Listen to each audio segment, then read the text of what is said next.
തരത്തിൽ ഒരു ആരോപണം ഉയർന്ന ഘട്ടത്തിൽ തന്നെ ഇന്ത്യൻ നാഷണൽ കോൺഗ്രസ് മാതൃകാപരമായിട്ടുള്ള നടപടി സ്വീകരിച്ചിട്ടുണ്ട്. പാർട്ടി നടപടി സ്വീകരിച്ചിട്ടുണ്ട്. അത് ഞങ്ങളെ ധാർമ്മികത ഉപദേശിക്കുന്ന മറ്റു പാർട്ടികൾ കൂടി മാതൃകയാക്കണമെന്നാണ് ഈ സമയത്ത് അഭ്യർത്ഥിക്കാറുള്ളത്. ഇത്തരത്തിൽ ആരോപണങ്ങളും ആക്ഷേപങ്ങളും വരുമ്പോൾ ആ ആരോപണത്തിന് വിധേയരായവരെ സംരക്ഷിക്കുകയും ആരോപണ വിധേയരായവർക്ക് കേസ് കടത്താൻ വേണ്ടി കോടിക്കണക്കിന് രൂപ പിരിക്കുകയും അല്ലെങ്കിൽ ആരോപണം ഉന്നയിക്കുന്നവരെ ഭീഷണിപ്പെടുത്തുകയും ചെയ്യുന്ന രണ്ട് രാഷ്ട്രീയ പ്രസ്ഥാനങ്ങൾ അപ്പുറത്ത് നിൽക്കുകയാണ്.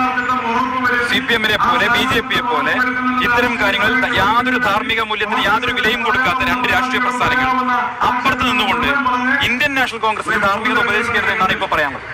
കാരണം ഒരു പാർട്ടി എന്ന നിലയ്ക്ക് ഏറ്റവും ഉയർന്ന ധാർമ്മിക മൂല്യങ്ങൾ അത് ചെയ്തുകൊണ്ട് ധാർമ്മിക മൂല്യങ്ങൾക്ക് വില കൊടുത്തുകൊണ്ട് ഇന്ത്യൻ നാഷണൽ കോൺഗ്രസ് ഒരു നിലപാട് സ്വീകരിച്ചിട്ടുണ്ട്. ആ നിലപാടിൽ നിന്ന് കേരളത്തിലെ ജനങ്ങൾ മുക്തകണ്ഠം പ്രശംസിക്കുക എന്ന കാര്യത്തിൽ എനിക്കൊരു സംശയവും.